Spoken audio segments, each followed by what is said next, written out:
Hi guys, welcome back to another video on Dow Spade Aquatics.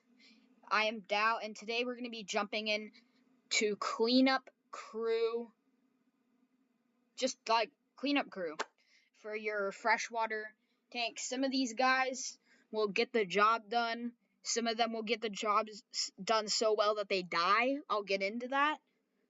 So first, we're going to start off with the Siamese algae eater. Now, if you guys know about the Siamese algae eater, I have one in my 55-gallon. And, like, these guys get big. Like, they get, like, I don't know, around 4-5 inches. Like, they're a pretty solid, large fish.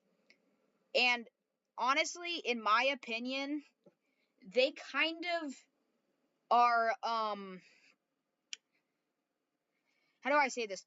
They do not clean at all when they get old. They get, like, old, grumpy, and they don't want to, clean the tank. So for that, I'm going to put it in the C tier because gray aquarium fish, just not that good. It's a little bit territorial sometimes. Now, the Chinese algae eater, if you guys know about the Chinese algae eater, it is extremely aggressive. The Chinese algae eater is like extremely territorial with like other bottom dwellers. And honestly, it just spends more time chasing your fish than cleaning it, so it gets an F tier. Okay, now the red-tailed shark, it's kind of the same deal as the Chinese algae eater. It spends more time bullying your fish than actually, like sifting through the substrate and eating scraps. So for that, I'm going to put it in here. Now, the mono shrimp. These guys are like the fish you want if you're like actually cleaning your tank. These guys are super good, do super well in like most parameters. They're super hardy, super adaptable. They're even larger, so they can go with some larger fish, but again, avoid opportunistic feeders. They will probably eat these guys. But for that, they get in the S tier. They are just goats at cleaning your tank. Now the Cories. Now they do not eat algae. I'll just say that. They kind of just sift through your substrate and eat uneaten scraps, which is actually pretty good, and they work in like little cleanup crew groups. So you know what? I'll give them an A tier. That's actually they do a pretty well job. Now we have small crabs.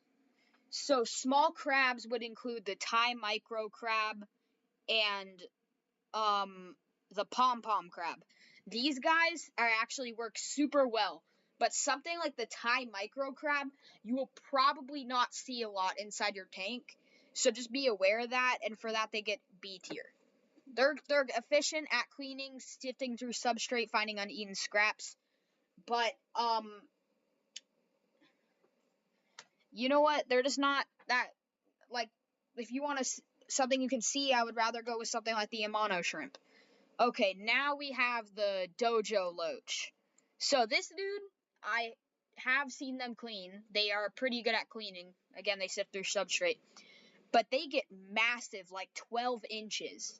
And they're not tropical fish, actually. They like colder temperatures. So, like, they're compatible, but they're also, like, So for that, they get a C tier because of their sheer, like, 12-inch size. Now, nerite snails. Not horned nerite snails. These guys are very sensitive. Like, in my opinion, they're very sensitive. So, I have never had good experiences with these guys, but from what I heard, they get a B tier. Okay, so I have never kept a horned nerite snail. This is what I've heard from other people. They are extremely, and I mean extremely good at cleaning. And they don't need the cold water temperatures and like nerite snails, like the non-horned ones. And they won't turn your tank into a snail daycare. Same with the regular nerite. But these guys can go in 80-degree water. These guys, the regular nerites cannot because they're kind of unhardy because they have to be in like cooler temperatures. So since the horned nerite, I've never kept one, so it keeps me from putting it in the S tier. But they get an A tier. I've just never kept one, but I've heard positive feedback.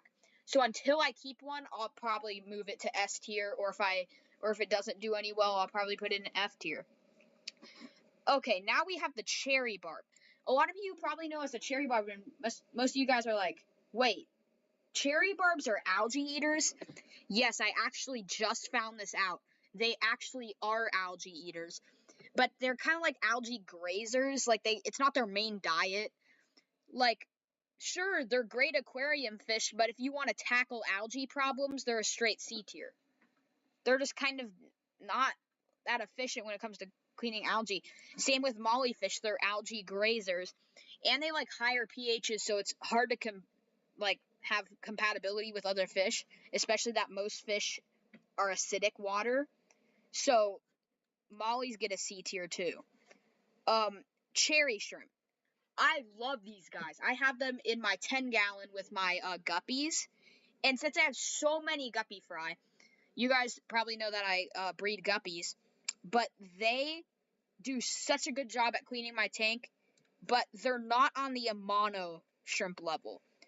They get A tier. But no, they get the front of the A tier. They're really good, but I would not put them on the same level as the Amano. Now, let's get into some controversial things. The crystal shrimp. Now, a lot of you people, I'm not trying to offend people who do crystal shrimp. These guys were not made for the aquarium hobby. They are super sensitive and they need high pHs. And a lot of the high pH fish actually tend to be larger, so these guys could probably only be in a species only tank. So for that, they get a C, just because of how unhardy they are. Now let's talk about small plecos. This is clown plecos. If you're probably super rich, a zebra pleco. You know, the smaller types, like 4 or 5 inches, Bristol nose plecos. These guys get a B tier just because of the waste, but they're actually pretty efficient cleaners. Now, large plecos, I don't even gotta say this, they produce more waste than they do clean. And when they get larger, they get more lazy, like my sailfin. Trust me, they're great to have, if you have small tanks, but they're just great fish to have, but not if you have like a 10-gallon or something like that. But they're just an F tier when it comes to cleanup. Like, they're sold as cleanup crew, like the common pleco, but really they get way too large and then they just get lazy and end up producing more than they eat, if that makes sense. Now, coolie loaches. These guys are actually pretty good cleaners, in my opinion. The thing is, they don't have that much compatibility with other fish, but the thing about coolie loaches that you guys need to know, a lot of people don't know this, but the juveniles are more unhardy. I didn't know this. I got a juvenile coolie loach and it died like really soon. So, coolie loaches, and also they're good cleaners, but they do not clean. You guys need to know this. They only clean at nighttime because these guys are nocturnal. So because they don't clean all the time, I'll give them a B tier. Just a straight B tier. Now, detritus worms. These guys will gladly clean your substrate. They are super good at cleaning any tank. If you have them in your substrate, that's perfect. S tier. And autosinkless. I'm going to say some things that probably you guys will not hear on the internet. And people don't tell you this. These guys are the most sensitive fish you will ever find. They are like, if there's a 1 degree swing in their temperature, they're dead. If you keep them in like groups of 3, adios. If you keep them in too small of a tank, hasta la vista. These guys are gone, and they're hasta la viing, in if that even is a word, in the F tier. These guys are just super unhardy, and they need so much algae, and they're extremely difficult to feed. Now, hill stream loaches. Again, I've never kept one of these guys. I have heard that they're cold, like the cooler temperatures, but some people have also told me that they can be placed in warmer. So I've never kept one, so it keeps me from putting it further on this list. It goes in the B tier. Now, crayfish. I got some mixed opinions about these guys. So again, they'll clean your tank, they'll sift through your substrate, eat uneaten food. If they get too hungry, your fish might be on their menu. And for that reason, they get the F tier. Actually, no, C tier. Because they can do pretty well at their job. Okay, guys, that's going to end the cleanup crew tier list. Peace out, guys.